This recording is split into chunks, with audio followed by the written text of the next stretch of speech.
प्रथम पूज्य गौरी पुत्र गणेश भगवान की जय।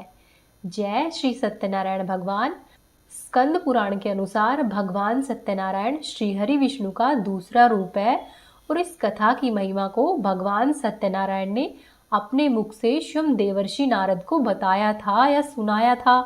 सत्यनारायण व्रत कथा में अलग अलग अध्याय में छोटी छोटी कहानियों के माध्यम से सत्य का पालन ना करने पर किस तरह की परेशानियां आती है यह विस्तार में बताया गया है। सत्य को ही नारायण के रूप में पूजना सत्यनारायण की पूजा है। इसका अर्थ यह भी है कि संसार में एकमात्र हरि नारायण ही सत्य है, बाकी सब माया है। सत्य में ही सारा जगत समाया हुआ है। तो आइए श्रीहरि विष्णु के चरणों का ध्यान करते हुए हम प्रथम अध्याय शुरू करते हैं। एक समय की बात है, नेमिष नारायण तीर्थ में सोनक आदि 88,000 ऋषियों ने श्री सूत जी से पूछा कि हे प्रभु, इस कलयुग में वेद और विद्या से रहित मनुष्यों को प्रभु भक्ति किस प्रकार मिल सकती है तथा उन मनुष्यों का उद्धार कैसे होगा। हे मुनिश्रेष्ठ, कोई ऐसा तप बताइए जिसके करने से थोड़े ही समय में पुण्य मिल जाए और साथ ही मनोवांछित फल भी मिले। इस प्रकार की कथा सुनने की हम सब इच्छा रखते हैं। तब सर्वशास्त्रों के ज्ञाता श्री सूत जी महाराज बोले कि हे वैष्णव में पूज्य, आप सभी ने प्राणियों के हित की बात पूछी है, इसीलिए मैं एक ऐसे श्रेष्ठ व्रत को आप लोगों को बताऊंगा जिसे नारद जी ने लक्ष्मी नारायण से पूछा था और लक्ष्मीपति ने मुनिश्रेष्ठ नारद जी से कहा था। आप सब इसे ध्यान पूर्वक सुनिए। एक समय की बात है, योगी राज नारद जी दूसरों के हित की इच्छा लिए हुए अनेकों लोकों में घूमते हुए मृत्यु लोक में आ पहुंचे। यहाँ पर उन्होंने अनेक प्राणियों में जन्मे हुए प्राय सभी मनुष्यों को अपने अपने कर्मों के द्वारा अनेक प्रकार के दुखों से पीड़ित देखा। प्राणियों का दुख देखकर नारद जी सोचने लगे कि क्या प्रयास किया जाए जिसके करने से निश्चित रूप से मानव के सभी प्रकार के दुखों का अंत हो जाए। इसी विचार पर मनन करते हुए नारद जी विष्णु लोक में जा पहुंचे। वहां पर वह देवों के ईश भगवान नारायण की स्तुति करने लगे, जिनके हाथों में शंख, चक्र, गदा और पद्म थे और वे गले में वरमाला पहने हुए थे। स्तुति करते हुए नारद जी बोले कि हे भगवान, आप अत्यंत ही शक्ति से संपन्न है। मन तथा वाणी भी आपको नहीं पा सकते। आपका आदि, मध्य और अंत नहीं है। निर्गुण स्वरूप सृष्टि के कारण भक्तों के दुखों को दूर करने वाले आपको मेरा बारंबार प्रणाम है। नारद जी की स्तुति सुनकर विष्णु भगवान बोले कि हे मुनिश्रेष्ठ, आपके मन में क्या बात है, आप किस काम के लिए पधारे हैं उसे निसंकोच कहो। इस पर नारद मुनि बोले कि मृत्युलोक में अनेक योनियों में जन्मे हुए मनुष्य अपने अपने कर्मों के द्वारा अनेक प्रकार के दुखों से दुखी हो रहे हैं। हे नाथ, यदि आप मुझ पर दया रखते हो तो बताइए कि वो सब मनुष्य थोड़े ही प्रयास से अपने दुखों से कैसे छुटकारा पा सकते हैं। तब श्रीहरि बोले कि हे नारद, मनुष्यों की भलाई के लिए तुमने बहुत अच्छी बात पूछी है, जिसके करने से मनुष्य मोह से छूट जाता है। मैं तुमसे वह बात कहता हूँ, तुम उसे सुनो। स्वर्गलोक और मृत्युलोक दोनों में ही एक दुर्लभ उत्तम व्रत है जो कि पुण्य देने वाला है। आज प्रेमवश होकर मैं उसे तुमसे कहता हूँ। श्री सत्यनारायण भगवान का यह व्रत अच्छी तरह विधि विधान पूर्वक करके मनुष्य तुरंत ही यहाँ पर सुख भोग कर मरने पर मोक्ष को पाता है। श्रीहरि के इस प्रकार के वचन सुनकर नारद जी बोले कि हे प्रभु, इस व्रत का क्या फल है और उसका क्या विधान है। यह व्रत किसने किया था और इस व्रत को किस दिन करना चाहिए, मुझे सब कुछ विस्तार पूर्वक बताइए। नारद जी की बात सुनकर श्रीहरि बोले कि दुख व शोक को दूर करने वाला यह व्रत सभी स्थानों पर विजय दिलाने वाला है। मानव को भक्ति और श्रद्धा के साथ शाम के समय श्री सत्यनारायण भगवान की पूजा धर्म पारायण होकर ब्राह्मणों व बंधुओं के साथ करनी चाहिए। भक्ति भाव से नैवेद्य, केले का फल, घी, दूध और गेहूं का आटा सवाया ले। गेहूं के स्थान पर साठी का आटा, शक्कर तथा गुड़ लेकर वह सभी भक्षण योग्य पदार्थों को मिलाकर भगवान का भोग लगाए। ब्राह्मणों सहित बंधु बांधवों को भी भोजन कराए। उसके बाद स्वयं भोजन करे। भजन कीर्तन के साथ भगवान की भक्ति में लीन हो जाए। इस तरह से सत्यनारायण भगवान का यह व्रत करने पर मनुष्य की सारी इच्छाएं निश्चित रूप से पूरी होती है। इस कली काल अर्थात कलयुग में मृत्युलोक में मोक्ष का यही एक सरल उपाय बताया है। पहला अध्याय यहीं पर समाप्त होता है। बोले श्री सत्यनारायण भगवान की जय। दूसरा अध्याय।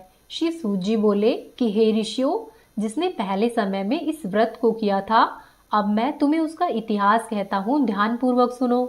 सुंदर काशीपुर नगरी में एक अत्यंत ही निर्धन ब्राह्मण रहता था। भूख और प्यास से परेशान वह ब्राह्मण धरती पर घूमता रहता था।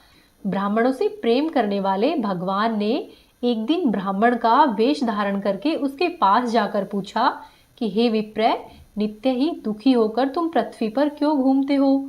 तब दीन ब्राह्मण बोला कि मैं निर्धन ब्राह्मण हूँ और भिक्षा के लिए धरती पर घूमता हूँ।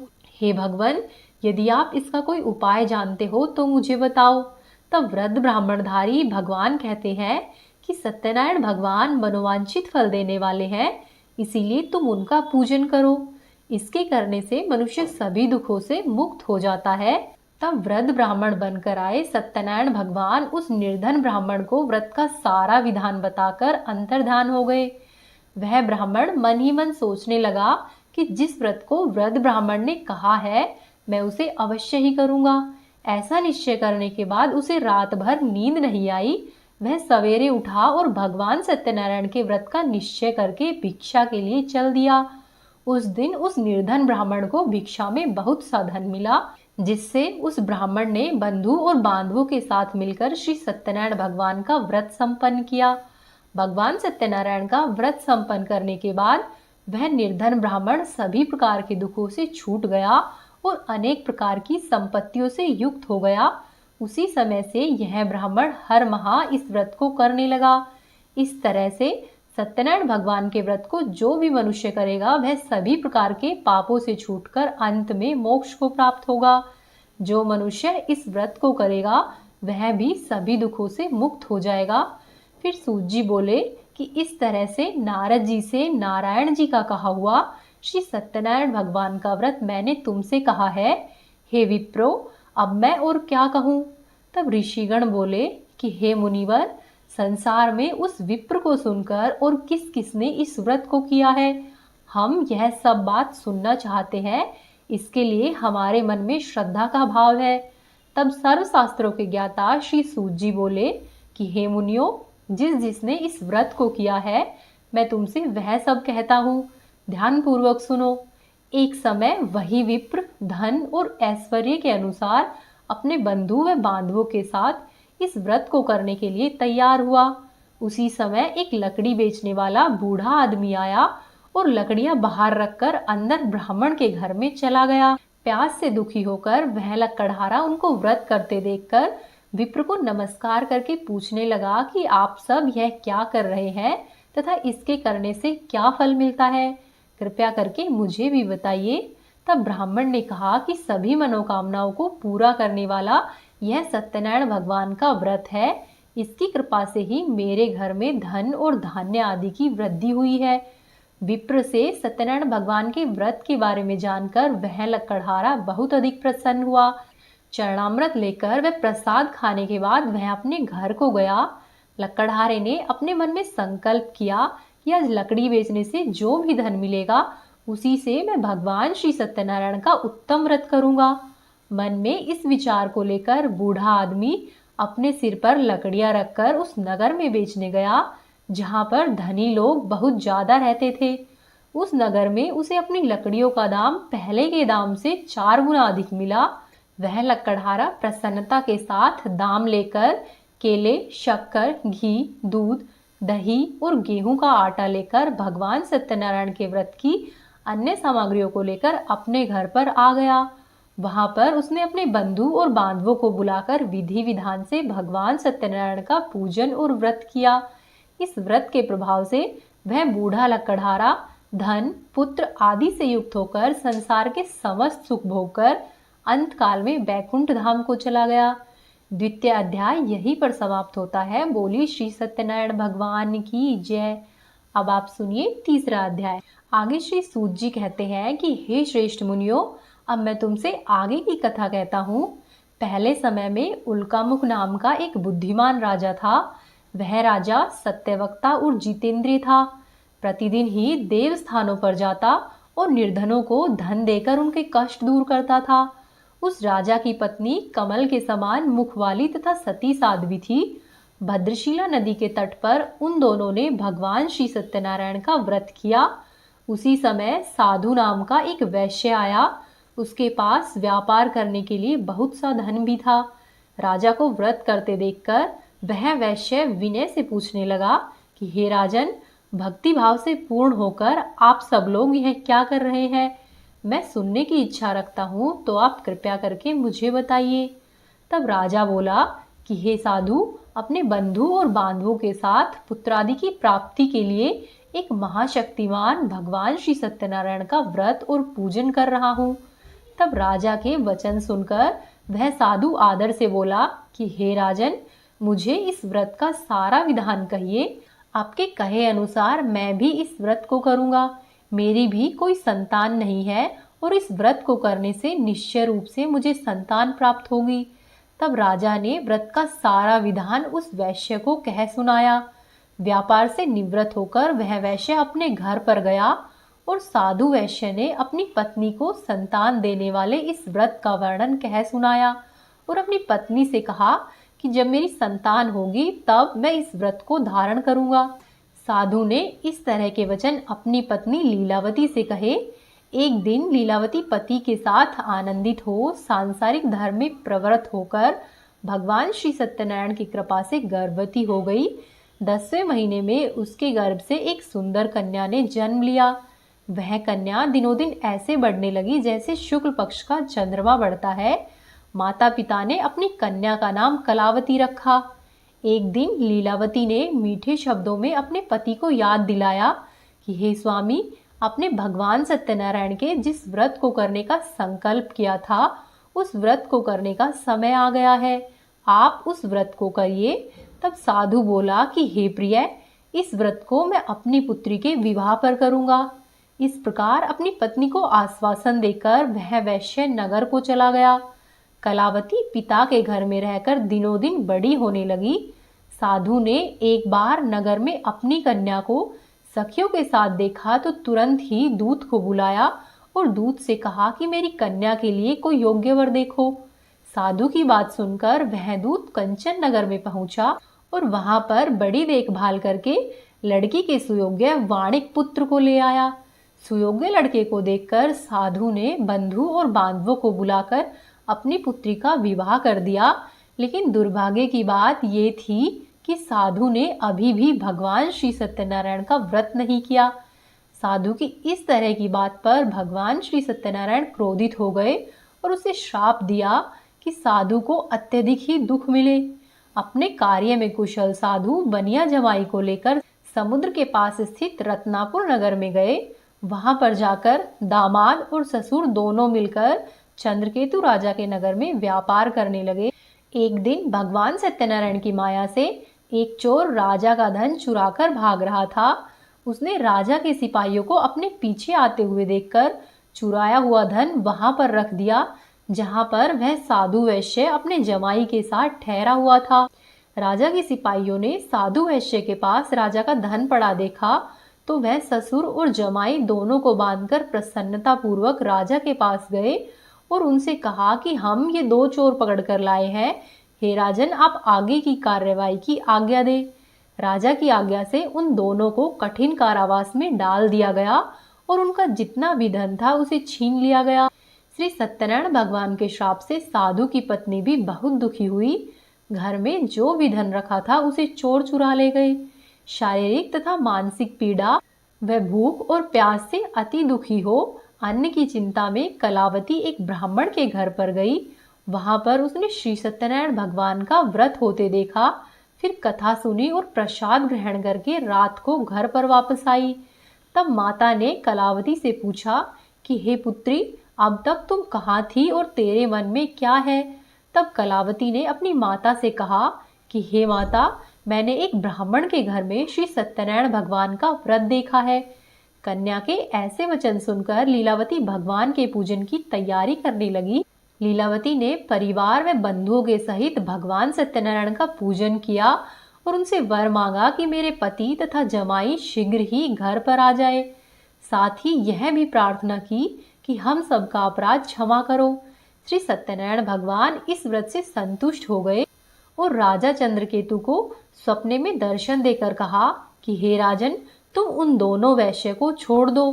तुमने उनका जो भी धन लिया है उसे वापस कर दो। अगर तुमने ऐसा नहीं किया तो मैं तुम्हारा धन, राज्य व पुत्र आदि सब नष्ट कर दूंगा। राजा को यह सब कहकर भगवान अंतर्ध्यान हो गए।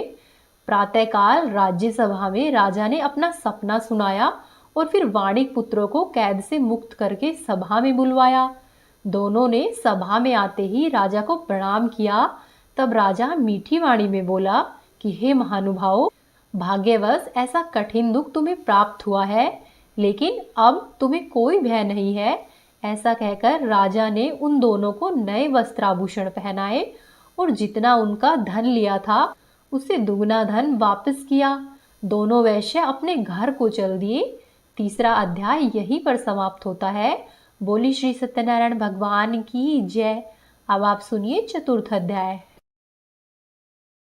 आगे सूत जी कहते हैं कि उस वैश्य ने मंगलाचार करके अपनी यात्रा आरंभ की और अपने नगर की ओर चल दिया।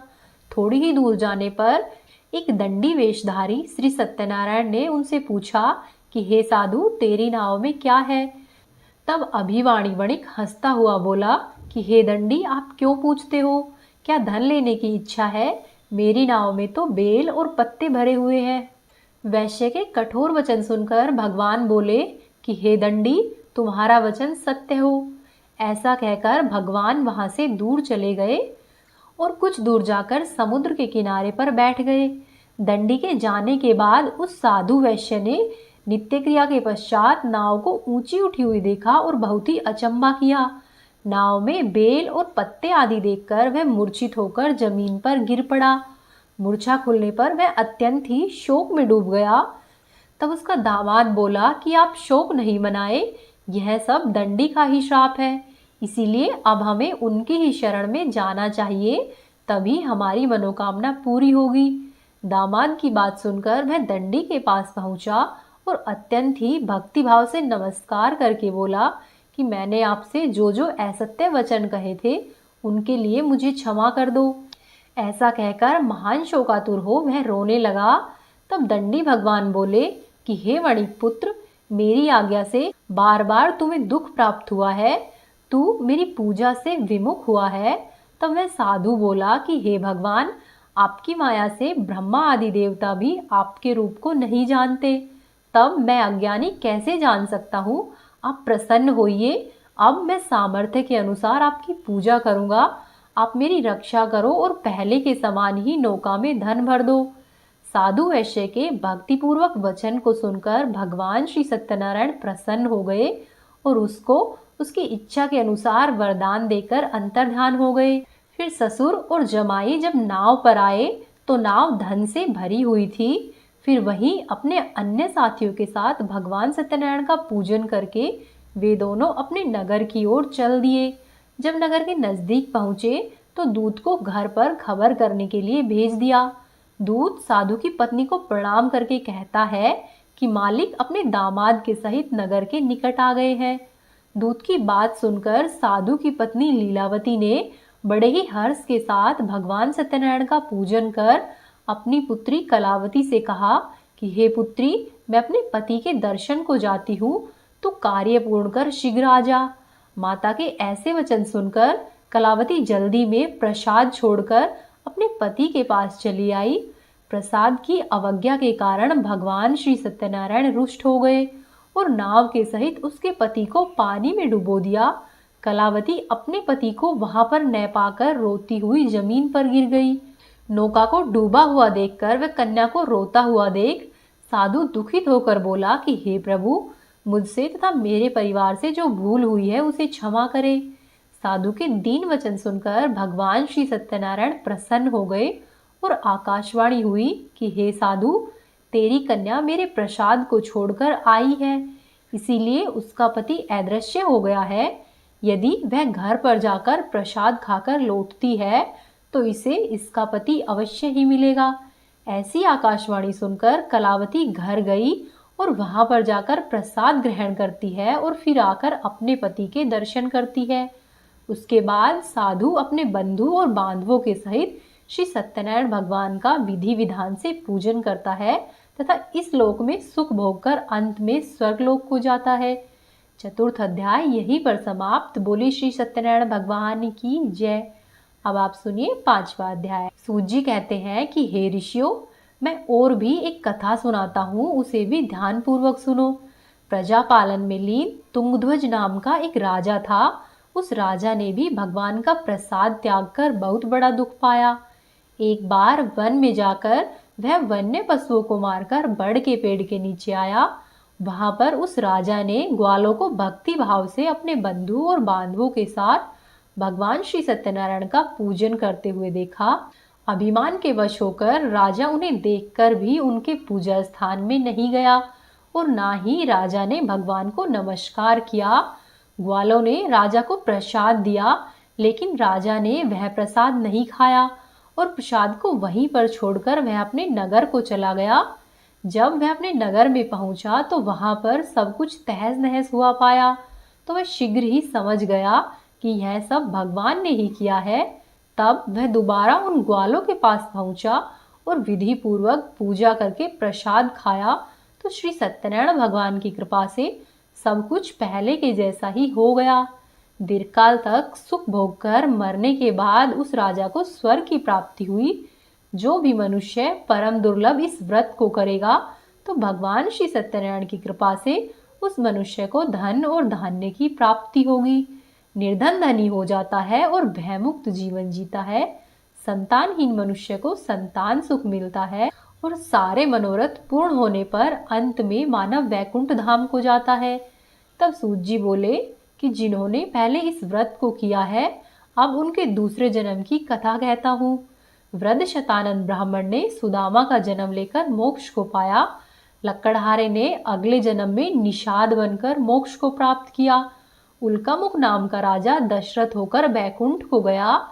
साधु नाम के वैश्य ने मोरध्वज बनकर अपने पुत्र को आरे से चीरकर मोक्ष को पाया। महाराज तुंगध्वज ने शंभु होकर भगवान में भक्तियुक्त हो कर्म करके मोक्ष को पाया। 5वां अध्याय यहीं पर समाप्त होता है। बोली श्री सत्यनारायण भगवान की जय। अब आप सुनिए श्री सत्यनारायण भगवान की आरती। ओम जय लक्ष्मी रमणा, स्वामी जय लक्ष्मी रमणा। सत्यनारायण स्वामी, सत्यनारायण स्वामी, जनपातक हरणा। ओम जय लक्ष्मी रमणा, स्वामी जय लक्ष्मी रमणा। रतन जड़ित सिंहासन, अद्भुत छवि राजे, प्रभु अद्भुत छवि राजे। नारद करत निरंतर, नारद करत निरंतर, घंटा ध्वनि बाजे। ओम जय लक्ष्मी रमणा, स्वामी जय लक्ष्मी रमणा। प्रकट भये कलि कारण, द्विज को दर्श दियो, प्रभु द्विज को दर्श दियो। बूढ़ा ब्राह्मण बन के, बूढ़ा ब्राह्मण बन के, कंचन महल कियो। ओम जय लक्ष्मी रमणा, स्वामी जय लक्ष्मी रमणा। दुर्बल भील कराल, जिन पर कृपा करी, प्रभु जिन पर कृपा करी। चंद्रचूड़ एक राजा, चंद्रचूड़ एक राजा, तिनकी विपत्ति हरी। ओम जय लक्ष्मी रमणा, स्वामी जय लक्ष्मी रमणा। वैश्य मनोरथ पायो, श्रद्धा तज दीनी, प्रभु श्रद्धा तज दीनी। सो फल भोग्यो प्रभु जी, सो फल भोग्यो प्रभु जी, फिर स्तुति कीनी ओम जय लक्ष्मी रमणा। स्वामी जय लक्ष्मी रमणा। भाव भक्ति के कारण छिन छिन रूप धर्यो, स्वामी पल पल रूप धर्यो। श्रद्धा धारण कीनी, श्रद्धा धारण कीनी, तिनको काज सर्यो ओम जय लक्ष्मी रमणा। स्वामी जय लक्ष्मी रमणा। ग्वाल बाल संग राजा वन में भक्ति करी, प्रभु वन में भक्ति करी। मन वांछित फल दीनो, मन वांछित फल दीनो, दीन दयाल हरि ओम जय लक्ष्मी रमणा। स्वामी जय लक्ष्मी रमणा। चढ़त प्रसाद सवायो कदली फल मेवा, प्रभु कदली फल मेवा। धूप दीप तुलसी से, धूप दीप तुलसी से, राजी सत्य देवा ओम जय लक्ष्मी रमणा। स्वामी जय लक्ष्मी रमणा। श्री सत्यनारायण जी की आरती जो कोई नर गावे, प्रभु प्रेम सहित गावे। रिद्धि सिद्धि सुख संपत्ति, रिद्धि सिद्धि सुख संपत्ति, सहज रूप पाए ओम जय लक्ष्मी रमणा। स्वामी जय लक्ष्मी रमणा। सत्यनारायण स्वामी जन पातक हरणा ओम जय लक्ष्मी रमणा। स्वामी जय लक्ष्मी रमणा। बोले श्री सत्यनारायण भगवान की जय। जय श्री हरि। ये थी आज की कथा और आरती। उम्मीद है आपको पसंद आई होगी। वीडियो को लाइक करें, चैनल को सब्सक्राइब करें और कमेंट बॉक्स में जय श्री सत्यनारायण भगवान अवश्य ही लिखें।